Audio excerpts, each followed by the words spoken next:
Hello बच्चों, हम electrochemical cell के बारे में पढ़ रहे थे। इलेक्ट्रोकेमिकल सेल्स के तीन कंपोनेंट होते हैं, cathode, anode and salt bridge. कैसे उसको कंस्ट्रक्ट करते हैं ये हमने पढ़ लिया है। +1 में भी हम इसके बारे में पढ़ते हैं। इलेक्ट्रोकेमिकल सेल की रिप्रेजेंटेशन कैसे होती है उसको हम रिवाइज कर लेते हैं। जो एनोड होता है उसको लेफ्ट हैंड साइड में रिप्रेजेंट किया जाता है।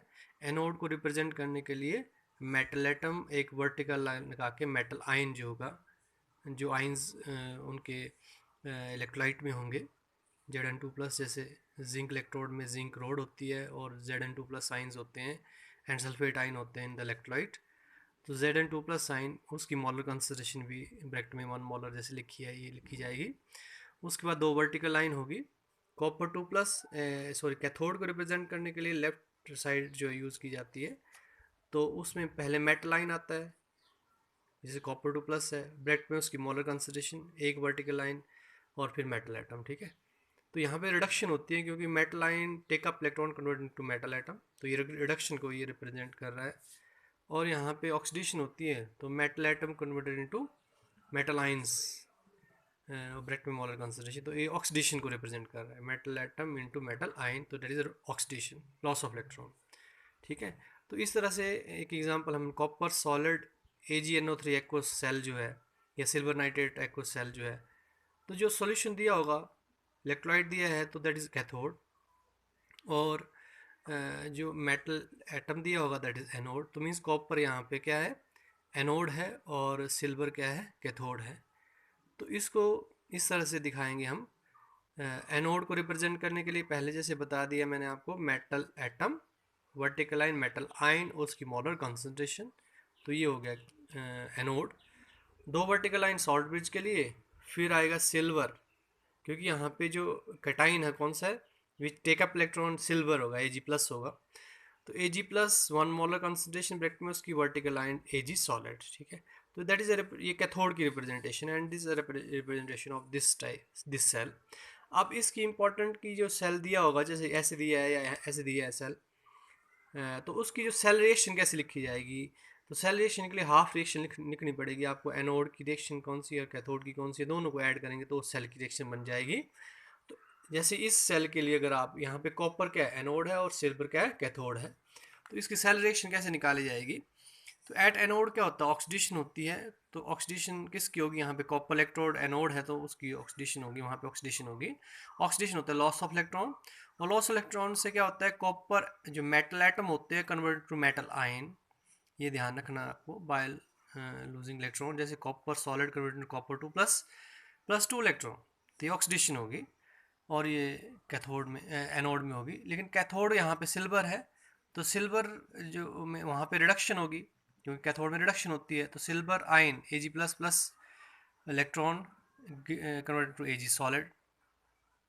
लेकिन यहाँ पे that is reduction, gain of electron, metal ion electron gain करेगा always convert to metal atom. ठीक है, ये ध्यान रखना आपको। तो अब इसमें क्या है, इलेक्ट्रॉन एक है, यहाँ पे इलेक्ट्रॉन दो है, तो उसको दोनों ऑक्सीडेशन रिडक्शन के इलेक्ट्रॉन को बराबर करने के लिए 2 से इसको मल्टीप्लाई किया जाएगा, सारी स्पीसीज 2 से मल्टीप्लाई हो जाएंगे। तो ओवरऑल जब इलेक्ट्रॉन इलेक्ट्रॉन कैंसिल हो जाएंगे तो ओवरएशन नहीं होगी, copper solid +2Ag+ give rise to copper 2++2Ag solid, तो ये ओवरऑल सेल रिएक्शन होगी। तो इसी तरह से आप अटेम्प्ट कर सकते हैं ये जो सेल्स हैं उनकी रिएक्शन लिखने, कैसे रिएक्शन लिखी जाती है। जिंक HCl सेल एंड निकर सिल्वर नाइट्रेट सेल की रिएक्शन भी लिख सकते हैं। ठीक है, एग्जाम्पल के तौर पे। इसके बाद हमने इलेक्ट्रोड पोटेंशियल क्या होता है और EMF द सेल कैसे निकाली जाती है। इलेक्ट्रोड पोटेंशियल जो है, हर एक इलेक्ट्रोड की एक प्रॉपर्टी होती है कि जब उसको हम किसी दूसरे इलेक्ट्रोड के साथ जोड़ेंगे, तो अगर उसकी ऑक्सीडाइज होने की टेंडेंसी ज़्यादा है तो उसमें जो है वो चार्ज जो है वो नेगेटिव आ जाता है मेटल रोड के ऊपर as compare to the ionic solution. और अगर उसकी रिड्यूस होने की टेंडेंसी ज़्यादा है as compare to other electrode, तो उसमें मेटल रोड के ऊपर पॉजिटिव चार्ज आता है। ये नेगेटिव पॉजिटिव चार्ज आता है, इसको बोलते हैं इलेक्ट्रोड पोटेंशियल। और ये दो तरह के होते हैं, oxidation potential and reduction potential. ठीक है, दोनों का मैग्नीट्यूड एक जैसा होता है किसी इलेक्ट्रोड के लिए, लेकिन साइन क्या होते हैं, ऑपोजिट होते हैं। ये मैंने एग्जांपल भी आपको कॉपर इलेक्ट्रोड का बताया था। लेकिन IUPAC कन्वेंशन के मुताबिक जो इलेक्ट्रोड पोटेंशियल है उसको जो है रिडक्शन पोटेंशियल जो है वो हम लेते हैं in order to compare the different characteristics of the electrode. तो जो इलेक्ट्रोड पोटेंशियल जहाँ पे भी लिखा होगा means that is reduction potential. तो एक्सपेरिमेंटली जो डिटरमिन होता है वो रिडक्शन पोटेंशियल डिटरमिन होता है, और मतलब इलेक्ट्रोड पोटेंशियल जहाँ पे भी लिखा मीन्स वो रिडक्शन पोटेंशियल है, और उससे ही सारी प्रॉपर्टी इलेक्ट्रोड की कंपेयर होती हैं। तो वैल्यू ऑफ इलेक्ट्रोड पोटेंशियल जो है तीन चीज़ों पे डिपेंड करती है, तीन फैक्टर्स पे डिपेंड करती है। नेचर ऑफ मेटल पे डिपेंड करेगी। कॉन्सेंट्रेशन ऑफ आइंस पे भी डिपेंड करती है। मेटल तो एक ही है लेकिन कॉन्सेंट्रेशन डिफरेंट हो जाए, आइंस की जो इलेक्ट्रोलाइट है उनके सोल्यूशन की कॉन्सेंट्रेशन अगर डिफरेंट हो जाती है तो इससे भी इलेक्ट्रोड पोटेंशियल डिफरेंट हो सकता है।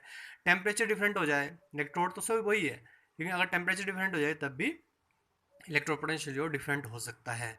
तो हम क्या करते हैं, मेटल लाइन तो फिक्स हो सकता है लेकिन कॉन्सेंट्रेशन और टेम्परेचर को फिक्स करके, टेम्परेचर को 298 करके और कॉन्सेंट्रेशन को 1 मोलर करके, जो रिडक्शन पोटेंशियल मेजर होगा, जो इलेक्ट्रोड पोटेंशियल मेजर होगा, दैट मेजर इलेक्ट्रोड पोटेंशियल को स्टैंडर्ड इलेक्ट्रोड पोटेंशियल SHE।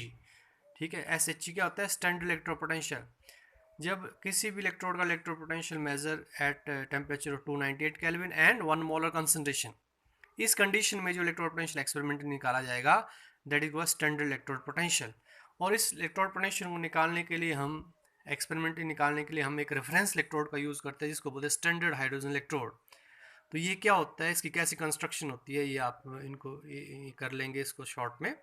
ये जो इलेक्ट्रोड होता है ये एनोड भी बन सकता है। जब एनोड बनेगा तो इसकी रिएक्शन ये होगी H2 gas to H plus plus 2 electron. और ये इलेक्ट्रोड जो है वो कैथोड भी बन सकता है, तो तब ये रिएक्शन इसकी ये होगी जब ये कैथोड बनने का रिडक्शन करेगा।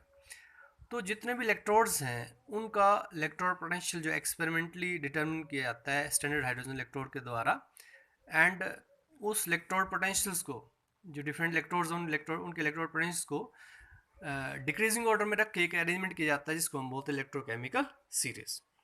ठीक है, जितने भी इलेक्ट्रोड पोटेंशियल हैं, इलेक्ट्रोड हैं, उनका इलेक्ट्रोड पोटेंशियल को उनके कम होते हुए क्रम में रखा जाता है, that is called electrochemical series बनती है। इसके बाद हम EM ऑफ द सेल क्या होती है, या सेल पोटेंशियल, जब आप सेल बनाते हैं तो हर एक सेल की अपनी EMF बनती है या उसका सेल पोटेंशियल होता है। उसको निकालने का तरीका ये है कि reduction potential of cathode minus reduction potential of anode. ये it is also very important formula जो आपको पता होना चाहिए। EMF ऑफ द सेल और पोटेंशियल डिफरेंस में क्या अंतर है ये भी आप लोगों ने अच्छे से पढ़ लेना है। नेक्स्ट आता है कि application of the this electrochemical series कि क्या इसको कहाँ पे अप्लाई करते हैं। We can predict the feasibility of reduction and we can compare the reducing and oxidising power of different elements. ये दो एप्लीकेशंस आती हैं, तो ये भी आप नोट कर लेंगे। नेक्स्ट एक इंपॉर्टेंट कंसेप्ट है जो +1 में आपने नहीं पढ़ा है, नर्नेस्ट इक्वेशन क्या होती है। नर्नेस्ट एक साइंटिस्ट थे जिन्होंने एक रिलेशन दिया between the electrode potential and the concentration of the electrolyte.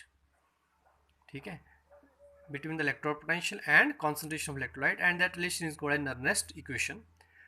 तो इसको समझने के लिए नर्नेस्ट इक्वेशन क्या होती है, let us consider a general एक इलेक्ट्रोड कंसीडर करते हैं, M इलेक्ट्रोड है कोई, जिसकी रिडक्शन रिएक्शन लिखी जाएगी पहले Mn plus plus n electron give rise to M solid. ठीक है, तो इसमें नर्नेस्ट इक्वेशन कैसे आएगी, E दैट इज ये इलेक्ट्रोड पोटेंशियल है उस इलेक्ट्रोड का एट एनी कॉन्सेंट्रेशन, जो भी कॉन्सेंट्रेशन ये कोई भी कॉन्सेंट्रेशन हो सकती है, is equal to e naught भी उसी इलेक्ट्रोड का इलेक्ट्रोड पोटेंशियल, लेकिन ये स्टैंडर्ड इलेक्ट्रोड पोटेंशियल है, मींस 1 मोलर कंसंट्रेशन और 298 केल्विन टेम्परेचर में ये ई नोट जो उसी इलेक्ट्रोड का रिडक्शन पोटेंशियल है, minus RT divide by NF ln divide by species as the product की molar concentration divided by species as the reactant की मोलर कंसंट्रेशन ऐसे लिखी जाती है। ये नर्नेस्ट इक्वेशन, ये है नर्नेस्ट इक्वेशन। ठीक है, इसको थोड़ा सा हम लॉग जो नेचुरल लॉग है उसको log बेस 10 में कन्वर्ट करेंगे, तो इसको मल्टीप्लाई करते हैं 2.303 RT डिवाइड बाई NF, ये हो जाएगा 2.303 से मल्टीप्लाई होगा जब नेचुरल लॉग को log बेस 10 में कन्वर्ट किया जाता है। और जो मेटल होते हैं उनकी molar concentration always taken as a metal की, it is always taken as a unity that is 1, तो इसकी जगह 1 भर देंगे। ठीक है, तो फिर नर्नेस्ट इक्वेशन क्या हो जाएगी, E that is electrode potential या reduction potential of that electrode at this concentration, जो ये गिवन कॉन्सेंट्रेशन होगी, ये कुछ भी हो सकती है वैल्यू, ये ठीक है। और यहाँ पे E is equal to e naught क्या है, ई नोट मैं पहले ही बता चुका, ये भी इसका ये इलेक्ट्रोड पोटेंशियल, लेकिन वो स्टैंडर्ड इलेक्ट्रोड पोटेंशियल है। स्टैंडर्ड मींस ये हम इलेक्ट्रोकेमिकल सीरीज को देख के निकाल सकते हैं, ये वहाँ से पता चल जाएगा। ये SHG को यूज़ करके हमने ये निकाला होगा। 298 kelvin temperature and 1 molar concentration पे ये होगा ई नोट, ठीक है। Minus 2.303 RT divide NF log of 1 divided by metal ion जो होगा यहाँ पे, ये जो रिडक्शन रिएक्शन उसमें जो मेटल आयन होगा उसकी मोलर कंसंट्रेशन आएगी नीचे, ठीक है। लॉग, देखो ये चीज़ नोट करने वाली है, log divide by 1 divide by metal ion जो रिडक्शन रिएक्शन में होगा उसकी मोलर कंसंट्रेशन। बाकी ये सारा कुछ आपको याद रखना पड़ेगा। E is equal to E naught minus 2.303 RT divide by NF log of 1 divide by metal ion की मोलर कंसंट्रेशन, ठीक है। जहाँ पे ये सिंबल जो मैंने बता चुका हूँ क्या है ये। इसके बाद जो यहाँ पे R जो है सिंबल गैस कांस्टेंट का, F is a Faraday of electricity, N is the number of mole of electron gain during reduction, ठीक है। अगर आप ये फैराडे और टेम्परेचर और R की वैल्यू भर देते हैं, ये तीन वैल्यूज भर देते हैं, तो इक्वेशन जो मॉडिफाई होकर ये बन जाती है E is equal to E naught minus 0.059 divide by n log of 1 divide by metal ion molar concentration. ये भी नर्नेस्ट इक्वेशन है मॉडिफाइड फॉर्म में, जब आप सभी तीन कांस्टेंट की वैल्यू भर देते हैं, ठीक है। तो इसके बाद आता है एप्लीकेशन ऑफ नर्नेस्ट इक्वेशन की। एप्लीकेशन क्या है इसकी? एप्लीकेशन में आप ये जो इसकी एक एप्लीकेशन है, that is by using Nernst equation we can calculate the EMF of the cell at any concentration of the electrolyte. Electrolyte की कोई जो दो इलेक्ट्रोलाइट यूज़ होते हैं कैथोड और एनोड में, उनकी जो कॉन्सेंट्रेशन डिफरेंट दी गई हैं, तो उसके अगर 1 मोलर है तब तो वो स्टैंडर्ड EMF हो जाती है।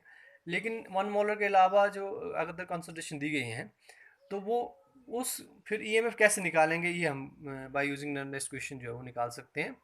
Late us take example of galvanic cell. ये गैल्वेनिक सेल होता है जिसमें जिंक इलेक्ट्रोड और कॉपर दो इलेक्ट्रोड हैं। तो जिंक इलेक्ट्रोड में जो रिएक्शन रिडक्शन रिएक्शन लिखनी है इसकी, होती तो इसमें ऑक्सीडेशन है इसकी, लेकिन हम नर्नेस्ट इक्वेशन किस में अप्लाई करते हैं? रिडक्शन में अप्लाई करते हैं। तो इसकी रिडक्शन रिएक्शन लिखनी है, zinc 2 plus 2 electron give rise to zinc solid, ठीक है। होती तो इसमें ऑक्सीडेशन है यहाँ पे, लेकिन यहाँ हम लिखेंगे क्योंकि Nernst equation applied on the reduction reaction, तो रिडक्शन ही लिखेंगे। तो ये हो जाएगा E is equal to E naught, ये नर्नेस्ट इक्वेशन लिख रहा हूँ, minus 2.3 RT divide by NF log of 1 divide by metal ion concentration, यही होती है नर्नेस्ट इक्वेशन। तो ये लिख दिया हमने। तो इसी तरह से नर्नेस्ट इक्वेशन कॉपर इलेक्ट्रोड के लिए अप्लाई करेंगे। कॉपर इलेक्ट्रोड की रिएक्शन ये है, रिडक्शन रिएक्शन। तो कॉपर इलेक्ट्रोड के लिए E is equal to E naught minus 2.303 RT divide by NF log of 1 divide copper ion concentration, ठीक है। तो EMF सेल की होती है E cathode minus E anode. तो कैथोड यहाँ पे ये है तो ये पहले आएगा, फिर माइनस ये कर देंगे तो देखिए ई सेल बन जाएगी। तो ई ये पहले आया माइनस दिस, तो ये दोनों एक जैसे इकट्ठे करके लिख लिए। Minus 2.3 RT divide NF common है, log of 1 divide copper 2 plus molar concentration, log of copper 2 plus molar concentration minus log of 1 divide by zinc 2 plus molar concentration. तो ये हम यहाँ पे बड़ी ब्रैकेट जो है लगाएंगे मोलर कंसंट्रेशन के लिए इस तरह से। एंड ये इस E is equal to E naught cell हो जाएगा। E cell means it is EMF of cell at this concentration, ठीक है। और E naught cell is a standard EMF of the cell at molar concentration. Minus ये फिर common है, log A minus B, log A minus log B क्या होता है? log A divide by B। तो log of A divide by B हो गया, ठीक है। ये हो गया log A of A divide by B हो गया। इसके आगे हम इसको रीअरेंज करके लिखेंगे तो ये बन जाएगा E cell is equal to E naught cell minus 2.303 divide by NF। RT भी आएगा यहाँ पे बीच में, log of 2.303 RT divide by NF log of zinc 2 plus by copper 2 plus molar concentration. वैसे T और F एंड R की value भरेंगे, तीनों वैल्यूज़ भरेंगे, तो ये सारी जब वैल्यू भर जाएगी, R की भर देंगे और इसकी F की भर जाएगी, टेम्परेचर 298, R की वैल्यू 8.314 जूल केल्विन वर्स मोल वर्स भरेंगे।